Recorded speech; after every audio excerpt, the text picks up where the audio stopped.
ইউটিউবের ইতিহাসে প্রথমবার 22 মিনিটে সিলভার প্লে বাটন এবং 90 মিনিটে গোল্ডেন প্লে বাটন এবং মাত্র 12 ঘন্টায় ডায়মন্ড প্লে বাটন। একদিনে 3টি অ্যাওয়ার্ড দিয়েছে ইউটিউব এমন এক ব্যক্তিকে। কে এই ব্যক্তি বিস্তারিত জানতে অবশ্যই সম্পূর্ণ দেখবেন। বন্ধুরা, একদিনে 3টি অ্যাওয়ার্ড পাওয়া ব্যক্তি হলেন ক্রিস্টিয়ানো রোনাল্ডো। 22শে অগাস্ট তিনি বৃহস্পতিবারে তার নিজের ইনস্টাগ্রাম অ্যাকাউন্টে বলেছেন যে তিনি ইউআর ক্রিস্টিয়ানো রোনাল্ডো নামে একটি ইউটিউব চ্যানেল খুলেছেন।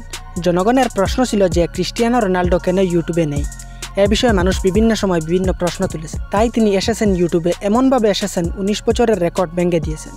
এবং এতটুকু নয়, ক্রিস্টিয়ানো রোনাল্ডোর ইনস্টাগ্রাম অ্যাকাউন্টের রেকর্ড আজ পর্যন্ত কেউই ভাঙতে পারেনি, যা হলো 600 মিলিয়নের রেকর্ড। এবং বলা হয় যে ইউটিউবে 19 বছরের মধ্যে এরকম রেকর্ড কেউ ভাঙতে পারেনি।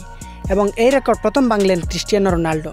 এবং বর্তমানে বিশ্বের সেরা ইউটিউবার মিস্টার বিস্ট এর 10 মিলিয়ন সাবস্ক্রাইব বানাতে লেগেছে 132 দিন।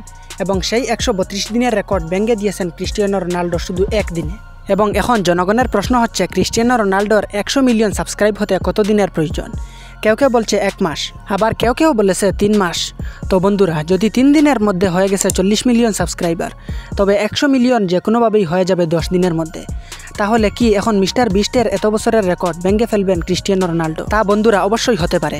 যদি 3 দিনে হয়েছে 40 মিলিয়ন, তাহলে অবশ্যই একদিন ক্রিস্টিয়ানো রোনাল্ডো ইউটিউবের রাজা হবে। বন্ধুরা, এরকম বিভিন্ন অজানা বিষয় পেতে আমাদের চ্যানেলটিতে সাবস্ক্রাইব করতে ভুলবেন না।